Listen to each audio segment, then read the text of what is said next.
Hello and welcome to another episode of Startup Hustle Middle East. So today we're so excited because we have Hebah Fisher with us. So Hebah is the co-founder and CEO of Kerning Cultures, which produces some amazing podcasts, Kerning Cultures, as well as recently Al Empire, which I have to say I thought it was AI Empire. Somebody else told me that recently. I'm so sorry.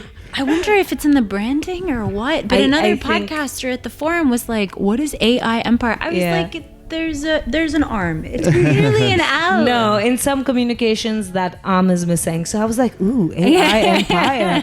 But Al Empire is much better, especially considering the guests you had on. Yeah. So for people that don't know, Kerning Cultures has been called This American Life from this region by The Guardian.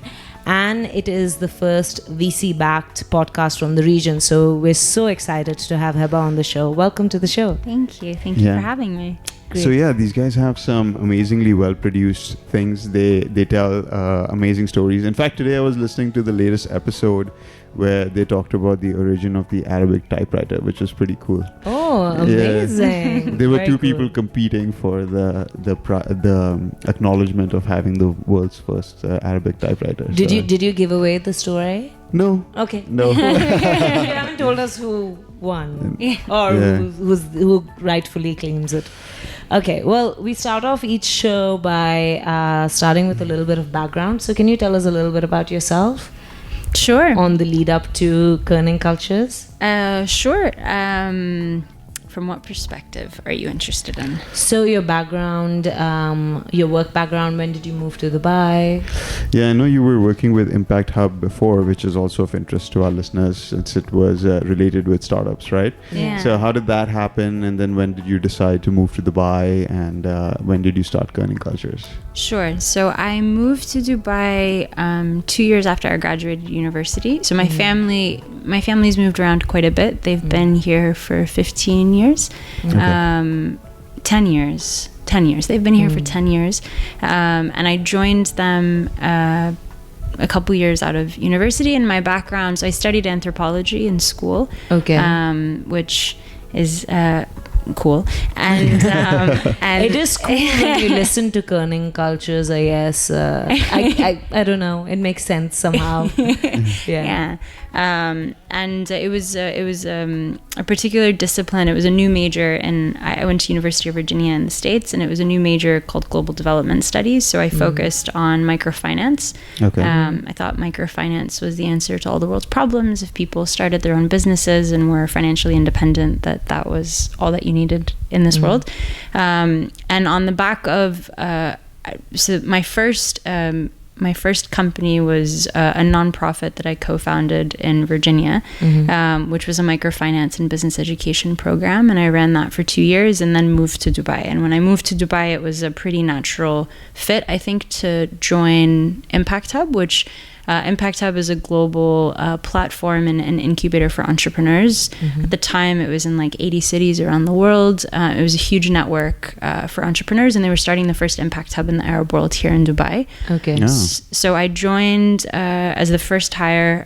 We were a very small team. It was the two co-founders who were active, myself, and we basically had a space in Suq al-Bahar and had to create programs and operations and all this stuff, and so my passion and interest has always been building companies, and so that was a great experience, and it also meant that I would meet hundreds of entrepreneurs every single day and support them along their journey and create programs like mentorship programs and education programs, pitch competitions, connect them with investors, things like that.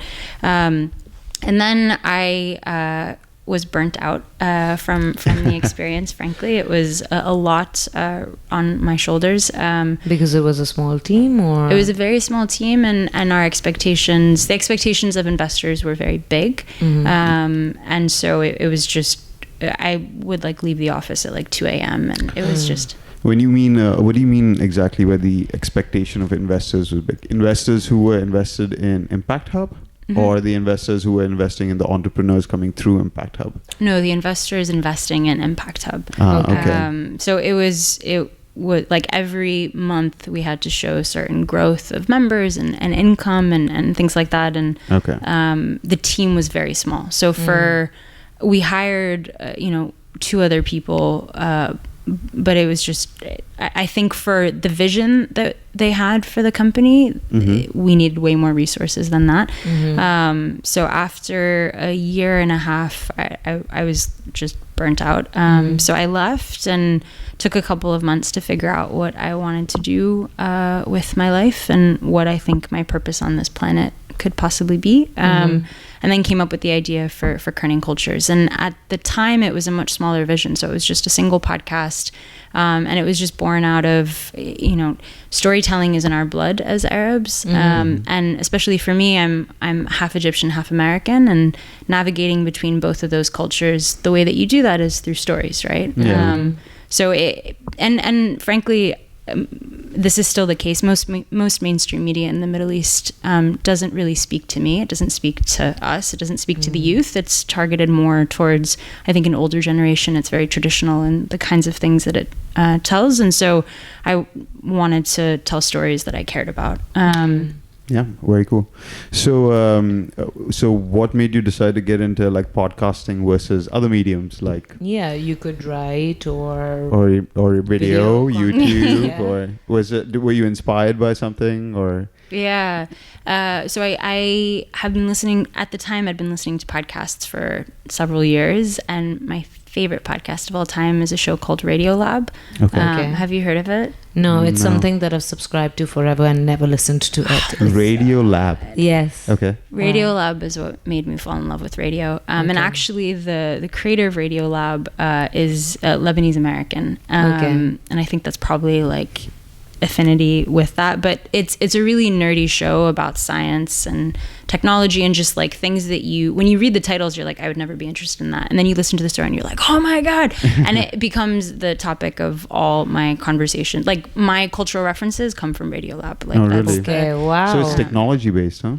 it's tech, it's science, it's like Okay. it's just really good storytelling. I like Okay. nerdy podcasts like Yeah, that. I've been yeah. listening to this show called Explain the Universe recently. Ah, cool. Which is- I was the one so we share a podcast account. Yeah. So, so I was the one that actually downloaded it. I listened to like 10 minutes of it. I was like, I can't. Yeah. But it's really, really good. Yeah, so the show's format But is not- there's a comedian and a scientist, and they both talk and they basically choose a topic, like whatever. It could be something Black like hole. it's usually like a very intense scientific conversation, but like they kind of make it humorous and funny, and like they talk about it in jokes and stuff. So it's Is it a interesting. comedian or an He's artist? a comic. Comic. He's a comic. Yeah. Yeah, sorry. Yeah. So okay, cool. So Radio Lab, you thought that this is a great platform for storytelling podcast. This is a great example of the kind of storytelling that I would love to do.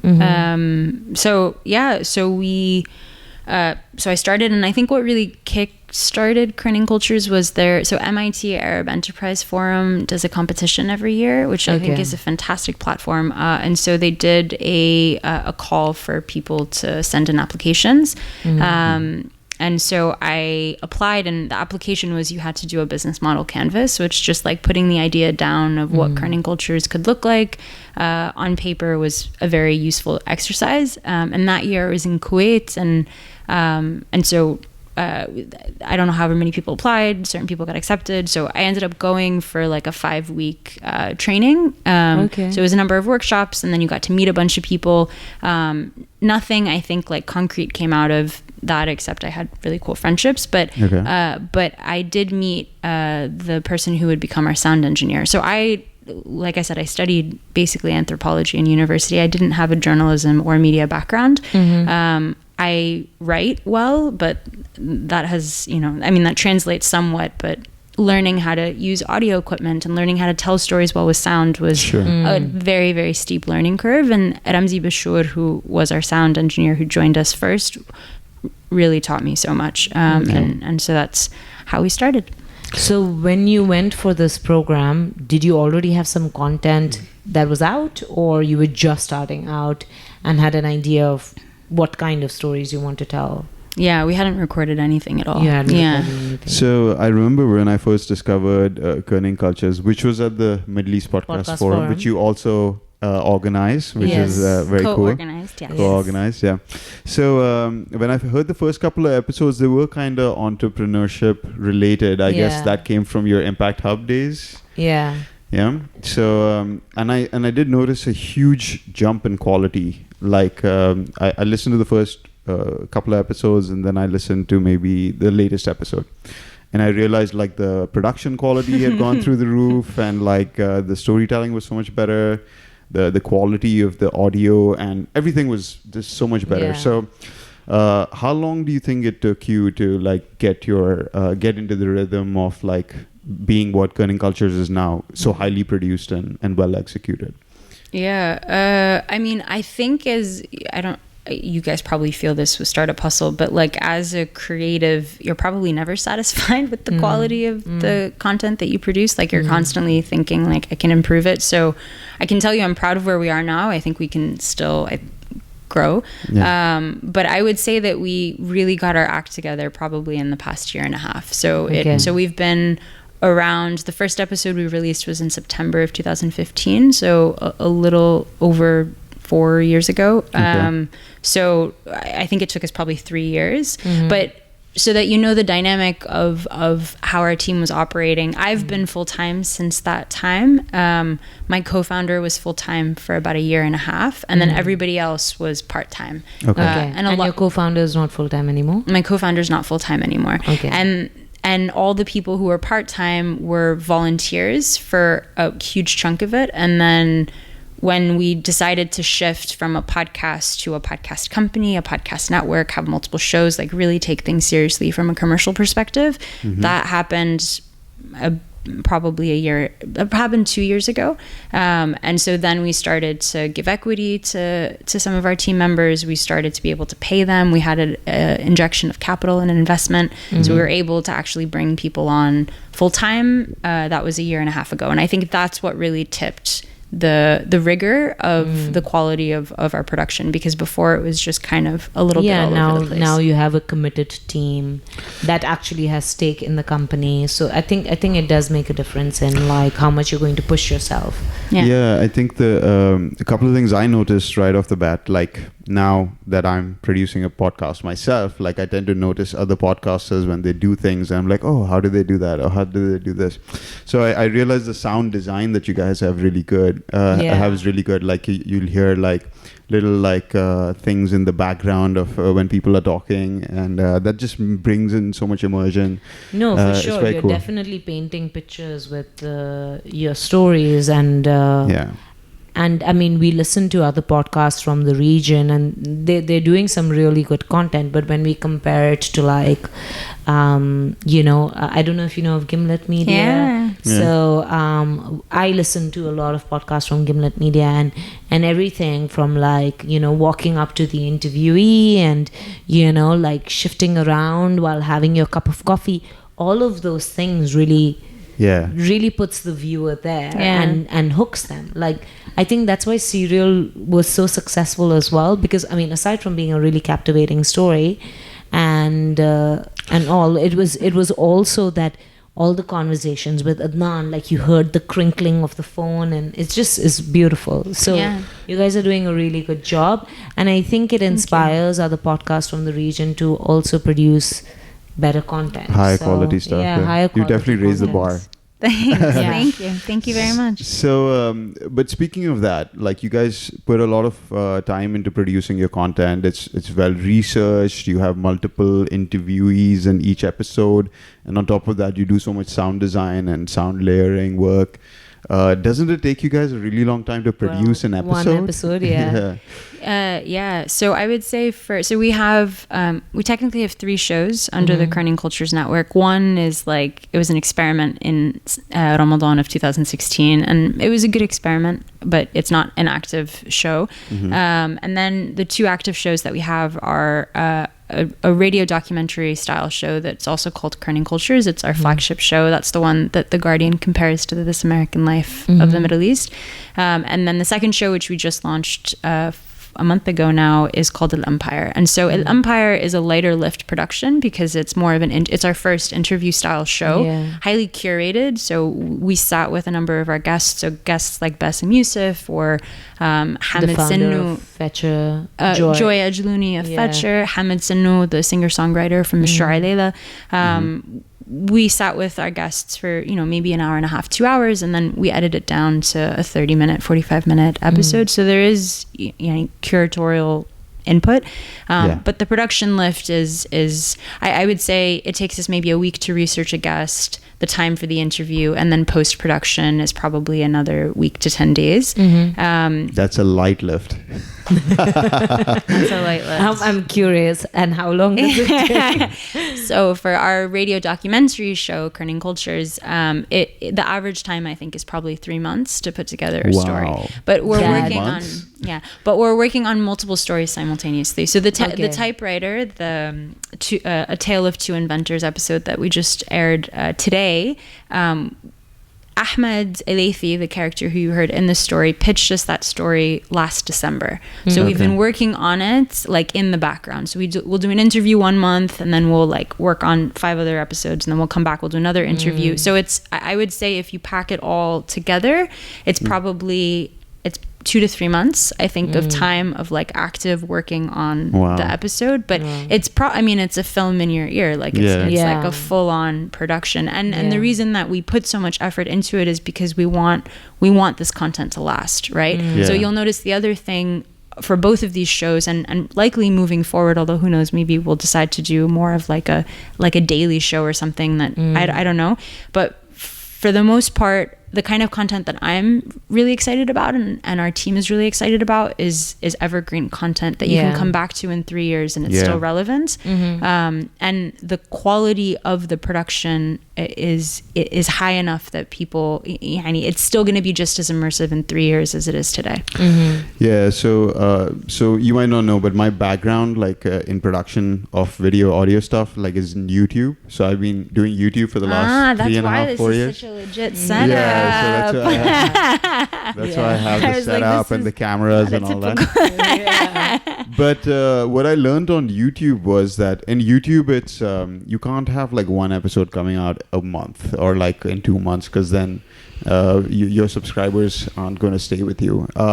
So it really taught me to produce content and at a reasonable quality, not at like a very high-end quality, but like at a reasonable enough quality to put it out like almost on a weekly basis. I think it's good quality.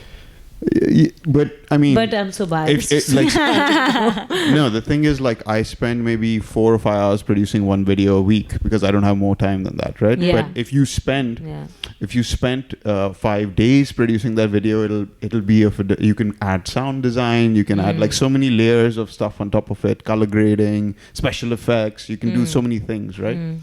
So that's what even this podcast, like, I don't really have too much time to like do so much stuff with it. So it's amazing what you guys are doing, and you're both working full time and doing this on the side, and you have a kid and a dog, and your mom is here. Like, no, bless you. And also Sid has a business. We have a business running. So it's challenging, but we enjoy doing the podcast because we get to meet interesting people like yourself. And we get to listen about your stories. And oftentimes what happens is after the podcast, before the podcast, we'll talk about things that we like to listen about startups, about business ideas. So it's always interesting conversation. We get a lot of value from it, I think. So I'm very curious to hear about what made you decide that it's time to raise funding for your podcast, and how did you go about it as well? Yeah, and secondly, speaking of raising as well, like the financial side of having a podcast business in this region, like what do you think the long-term prospects are, like in terms of financially for you as a return for your investors? Okay, so part one, how did you get to raise? So how did we decide to fundraise? So like I said, when we initially started Kerning Cultures, the vision was much smaller. It was just a single podcast, and it was born out of, you turn on the radio in Dubai and it like legit hurts my soul. Oh my God. Like they're just, I feel come on. you. And that's why you guys started your own show, right? Is because like Come on. So it was a much smaller vision. And then I think the deeper we got into it, I learned more about the industry. We realized actually we can build an empire, and there's real commercial value in what we're doing. And so to do that, to build a network, required funding. And we had built the team. Our style of production is very new for the region, as you guys saw at the podcast forum this weekend. I think there's a handful of podcast players who are focused on narrative-driven production. Like Salt is a really great example in Jordan. There's us. Finial Media here is focused on storytelling. But for the most part, the style of production, like for all of us, it's very new. And so we had spent 3 years basically training a talent pool as we were teaching. Like we were teaching ourselves, all of us, and learning. So we had the team, we had the idea, we had the vision, and we just needed the capital to actually achieve it. So that's when we decided to fundraise, and I started fundraising in August of last year, and we closed our round in May. So it took like 8 months to close the round. But from entrepreneurs that we speak to, the lead time to close is long, especially in this region. Yeah. So did your background in Impact Hub help you in defining like how to pitch to investors, considering that you had met so many founders? So did all of that play a role? I think the sort of value from being at Impact Hub was the fact that I had built something of a reputation, like a name for myself in Dubai. So a lot of people knew me, especially in the startup circle. And I think I think that's probably the biggest takeaway. I wasn't involved in the fundraising process for Impact Hub, so it wasn't like an experience that I could pull across. But I was involved in the fundraising for the first nonprofit. So we'd raised $500,000 in grants and donations, which is a different ball game. So raising grant funding is different from raising venture capital. I would say I think like my skill set has always been to build things, and so I think that's probably what translated. In terms of like how we were able to do it, it was very much selling the vision of.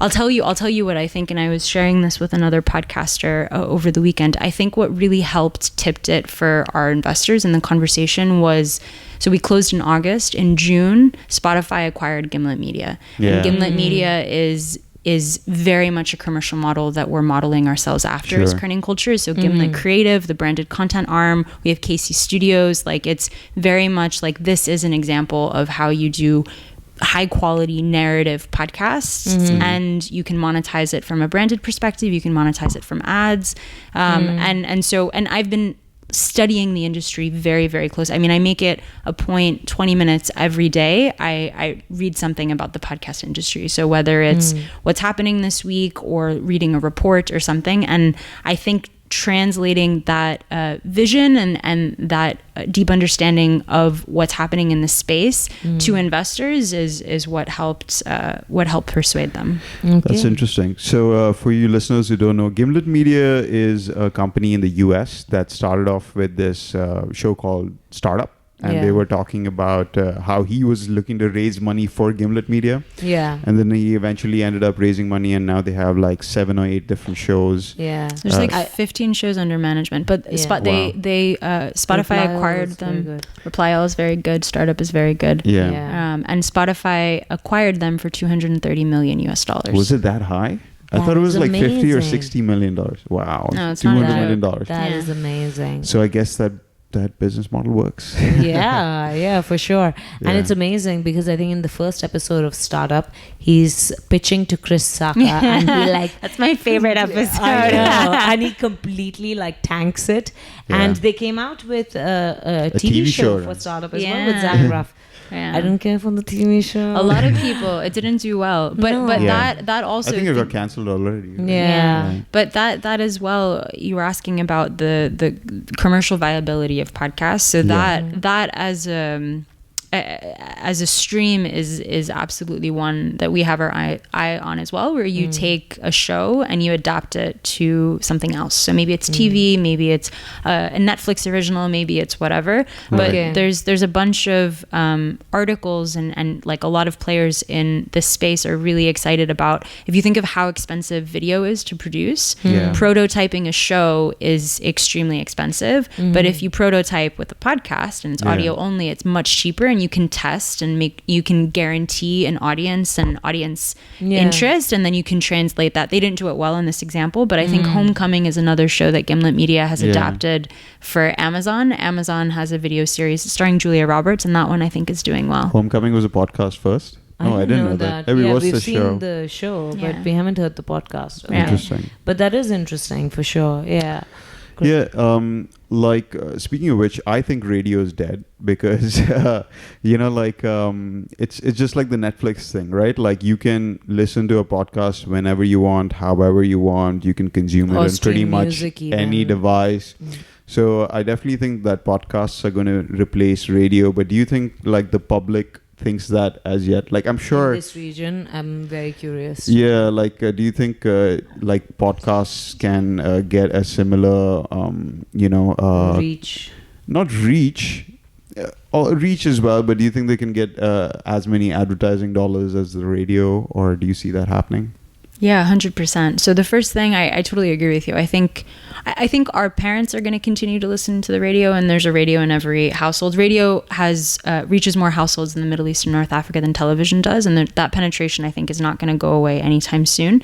But in terms of impact, I think that podcasts have a much greater potential for impact. And from an advertising perspective, I went to a conference.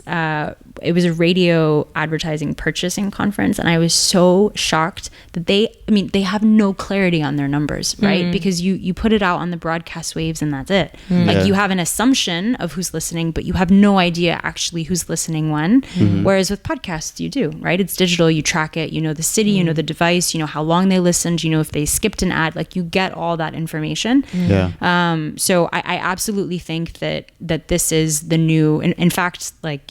I think it's a genius idea to go to radio advertising budgets and then tell the brands, you should divert it to podcasts because this is where you can actually, you can track and conversion and referral links, and it's not, I think the problem certainly with radio in this region is that it's so saturated with ads. Really poorly produced ads. Like I'm in advertising and it hurts me that there are ads which follow the same format all the time. Oh, have you heard? Oh, no, I haven't. Oh, but you haven't heard. The brand name is repeated like 8 times. I think what happens is like we were considering for Ajarkar as well to do a radio campaign, and a lot of these things. You should do a podcast advertisement. I imagine this whole podcast was created as an advertisement. No, but I would definitely, like when I looked at the cost of radio and like what it might potentially cost me to get a good podcast to like talk about me, I think it's more worth it to do the podcast, because honestly I don't think people have realized the value of a podcast yet in the Middle East, so the ad rates aren't as high. And when it comes to the radio, like you need to kind of repeat your ad a lot to get your message across, because just the amount of things. Frequency. It's reach and frequency. You need high frequency because you don't know when people are listening. And, so you're paying for more spots, and then, it's more difficult to figure out who your target audience is. You kind of have an idea, okay, this show is going to be in Arabic. This show might be like business related people, but you don't really know, right? Like, so it's hard to get a read of the ROI on those things. So, So obviously you're a for-profit, you've raised money now. So how do you plan to monetize Kerning Culture in the future? Well, we've been monetizing for the past year. So the way that we make money is off ads that we sell on our episodes. It's through sponsorships. So a brand underwriting a full season or a series of episodes around a certain theme, for example, that we haven't proven yet. So that's something that we just started to try to sell like within the past month. Okay. There's branded content, so we do white label or co-branded production for other brands. So we just started to do that as well, and so our first client is the Special Olympics in Abu Dhabi. Oh, that's cool. So we did a series profiling their athletes.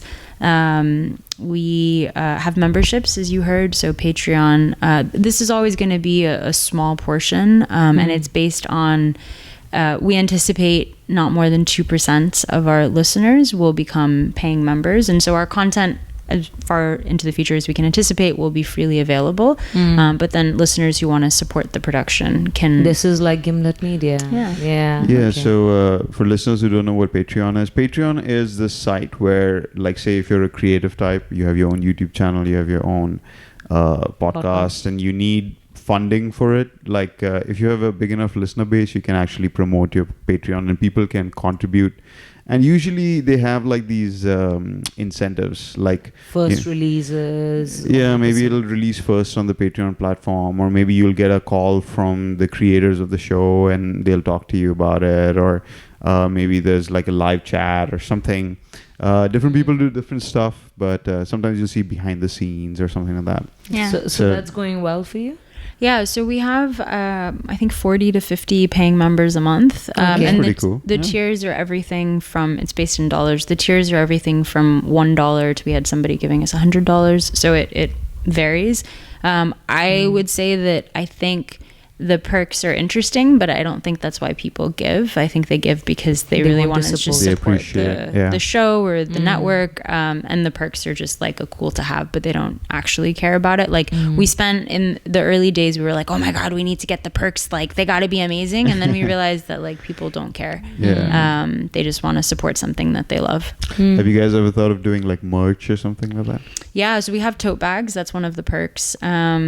And we have created merch for our team, but we haven't sold it. But we should, because they're awesome. But we have like sweatshirts and we have mugs and we I think you guys could make some really interesting merch because you guys have such a cultural focus in the Arab world. So you guys could make some really cool like Arab world based merch. And honestly, I just love I think that would really work as well. Thank you. Thank you. Saying, I just love the name Kerning Cultures. Yeah, what does it mean, by the way? What is Kerning Cultures? Like? I'm in creative, so that's why I know what it means. But tell us what it means. Kerning is the spacing between letters. Okay. So in graphic design, you focus on two things. Kerning in typography. Kerning is the spacing between letters, and leading is the spacing between sentences. Okay. So Kerning culture. So it's all about the gap which makes things interesting between two cultures. And I think considering she's the co-founder and half American and half Egyptian, it all kind of makes sense. So I think it's a beautiful name. It's a story in itself. So thank you. I can't take credit for the name. A friend in advertising came up with it for us. Okay. But cool. I loved it as soon as I heard it. Yeah, it's amazing. So was she right about the name's significance? Oh yeah. I mean, it's metaphorical. Just because I know what Kerning means, I got it as well. So, cool. Yeah. So, can we talk about how many you raised and about your listenership? Like, how many people do you think are listening to Kerning Cultures from your? Yeah, so for our inaugural show, we have 30,000 downloads a month. The second show we just kicked off, so it's still growing. 30,000 downloads a month. Mm-hmm. Okay, cool. Amazing. Yeah, that's awesome. And I think in terms of how much we've raised, so our seed round in May, we raised $470,000. Wow. Great. Okay. And your next round, you're looking to raise when? Do you have that in the pipeline? Yeah. Yes. Honestly, it's not something that I'm going to pay serious attention to until probably Jan. Just because that we said with this funding we would do X, and now we need to do it. So we're doing it, and then we can use that as look what we were able to do with this. So if you invest more, we'll be able to do even more. But we're double down on production. So we have 3 new shows in Arabic slated for launch. The first one should launch by November. Second also in November, December, and then the 3rd in Jan. Okay, wow. Okay, amazing. So I was just wondering, why did you guys decide to do the show in English versus Arabic? Like, considering you're targeting this region. Yeah, well, the first show that we launched, I mean, like, being in Dubai, it's kind of an unfortunate reality that everything happens in English here. Yeah. So I think it was more just a byproduct of like our surroundings, and and we have experimented with some Arabic episodes. So I think like the Kerning Cultures show has been this hodgepodge, like catch-all for us to experiment a bunch of different kinds of things. And so we've done Arabic episodes. Those have performed even better than the English episodes. And so that was an indicator, okay, like we need to work on a show. And then it was just figuring out what is that Arabic show. We're always going to have bilingual production because we're catering to audiences who care about both languages. But obviously, if you're looking for growth here in the Arab world, it has to be, there needs to be programs in Arabic. And so that's this second phase that we're kicking off now. Okay. So are you personally more comfortable in English than Arabic? For me, yes, but for our team, no. Yeah. Okay. All right. And where exactly did you raise from? Is it from this region or from the US? Yeah, so we raised from 2 VCs. So one is a Dubai-based VC called 500 Startups. Okay, yes. We're Falcon Startups? Yeah, 500 500 Falcons. It's called Yeah. 500 Falcons. Oh, really? The fund, the parent company is 500 Startups. The I fund saw here that in Dubai is Falcons. I saw that in Magnet's recent report. Yeah. The second fund that we raised from was a US-based fund called Pod Fund. So they're exclusively focused on investing in podcast companies. Okay. We were in their first batch, and along in their batch, which is really cool, is Pushkin Industries, which is Malcolm Gladwell's podcast company. Oh, wow. Yeah. Okay. Amazing. So those are the 2 funds, and then we raised from a handful of angels, and they were here, they were in Saudi, they were in the States, and in Egypt. Okay. Amazing. And all those people that invested, do they also form part of your board of advisors?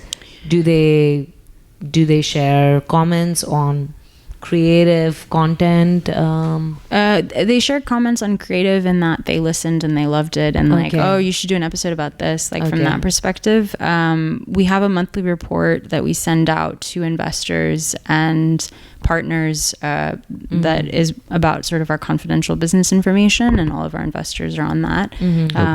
But they don't really have any creative control, or they don't really give much in terms of creative direction.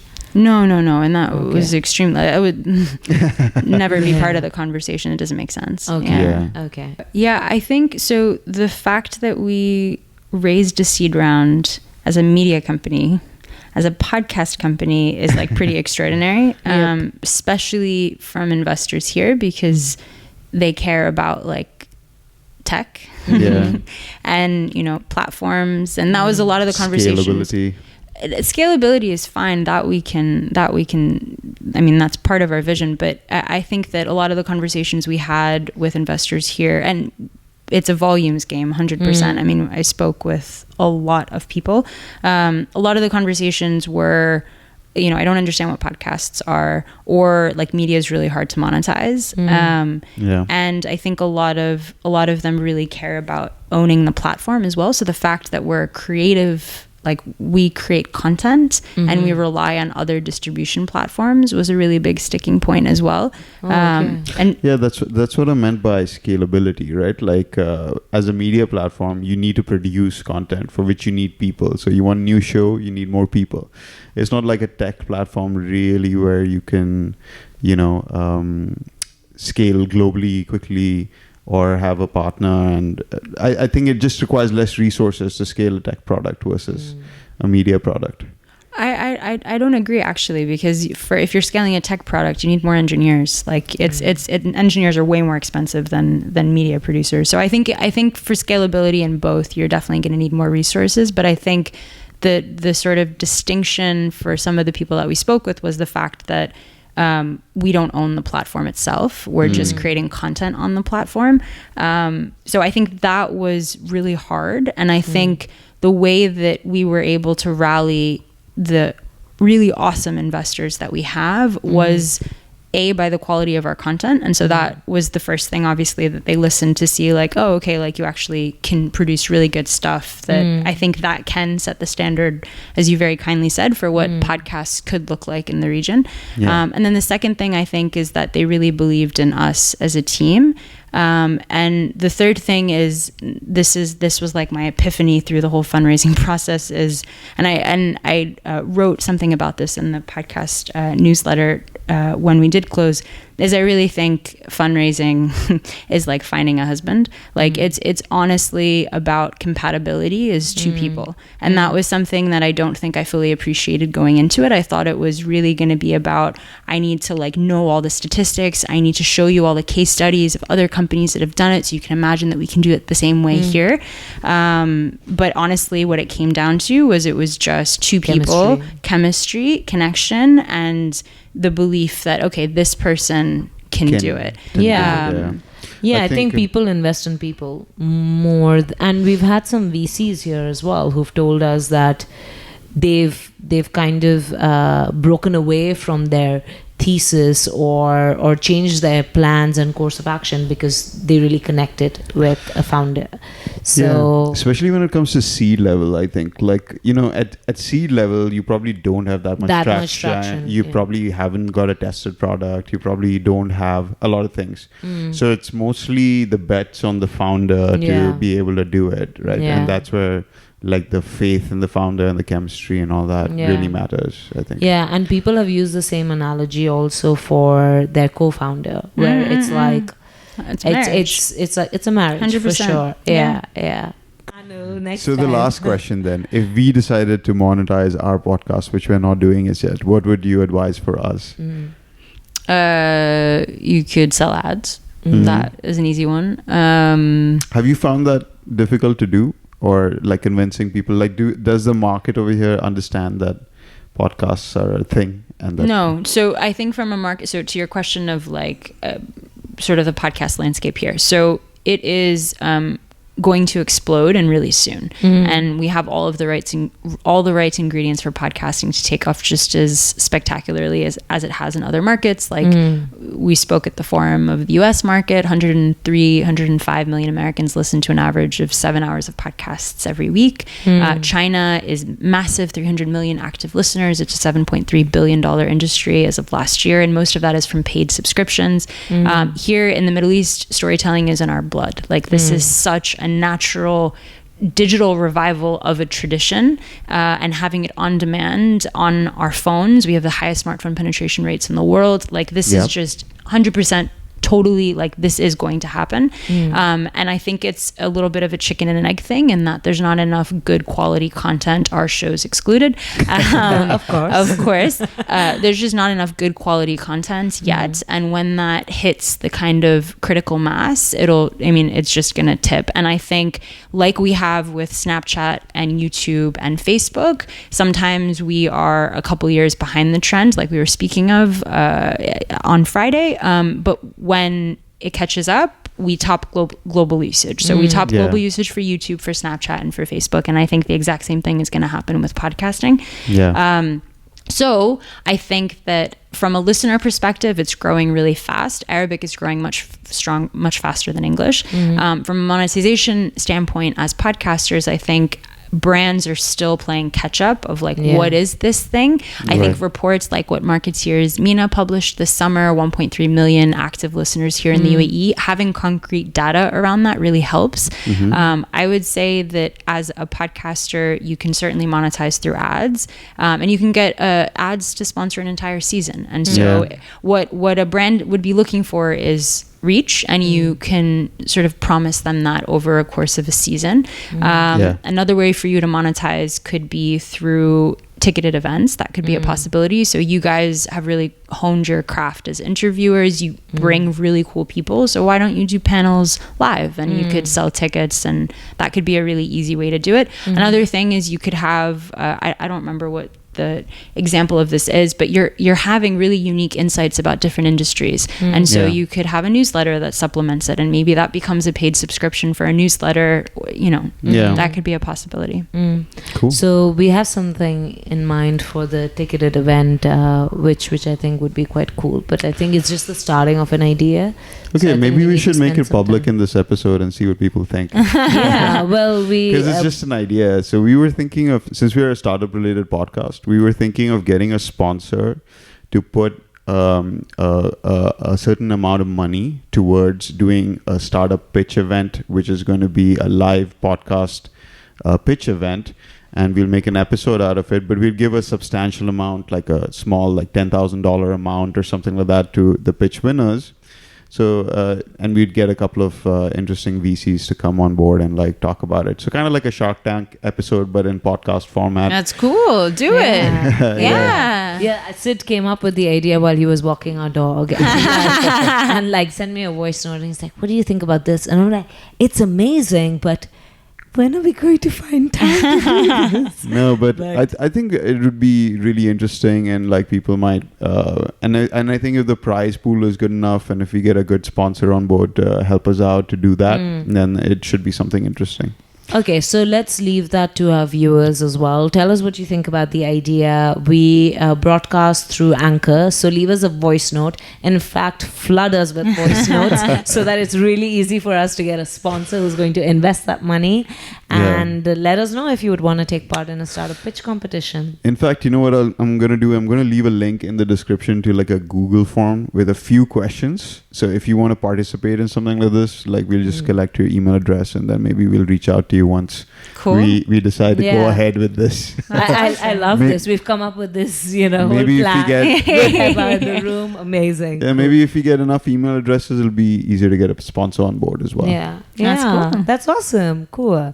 No, but that's really, really good insights. And I think when you say that you spend a good amount of time researching the platform, the industry, and the news, I think that probably has resulted in investors having a lot of confidence in you, and it comes through when we talk to you, and it comes through from you hosting events like Middle East Podcast Forum, and you're going to be speaking at GITEX soon as well. On Tuesday. Yeah. Okay. No, GITEX Technology Week, no? I'm not sure. It's GITEX Technology Week. No, the Future Stars is a startup thing. I know, but it's not that. So she's talking on the age of disruption or something like that. Yeah. Anyway, guys, on that note, thank you, Hebah, so much for being on the show. Thank you for having me. Thank you. All of you guys should go listen to Kerning Cultures because it's awesome. Kerning Cultures and Al Empire. It's not AI. Guys. Yes. Yeah. So we'll make sure we leave Links in the show notes. Yeah. And if you're watching this on YouTube, they're going to be in the description. Please make sure you leave us a like and leave us a review on whichever podcast platform you're listening to, because that helps spread the word. And hopefully these algorithms will help us out and spread the word a little bit more. So thanks, Hebah, again. Thank you. Thank you. And keep on hustling.